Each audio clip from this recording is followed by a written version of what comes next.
क्या आप जानते हैं, अगर तूफान की सारी बारिश को एक ही बूंद में जमा कर दिया जाए और वो बादल से जमीन की तरफ गिरे तो वो मिटियोर की रफ्तार से गिरेगी, और जब जमीन पर गिरेगी उसकी एनर्जी इतनी ज्यादा होगी कि आपका जिस्म उसी वक्त भाप बन जाएगा, यानी तुरंत वेपराइज। अब सोचिए, सिर्फ 50 ऐसी बूंदें इतनी एनर्जी छोड़ेंगी जितनी एक एटॉमिक बॉम्ब करता है।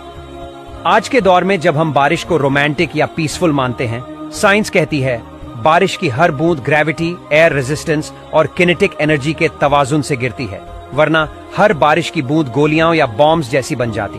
नेचर को किसने इतनी फाइन ट्यून्ड बैलेंस दिया? अब सुनिए कुरान का बयान, और वही है जिसने आसमान से एक मियादी तोलकर पानी बरसाया, यानी पानी का हर कतरा मकसद से तौलकर और हिकमत के साथ आता है। ये बारिश बस हो रही है नहीं, बल्कि अल्लाह के अम्र से बिल्कुल नपकर हो रही है।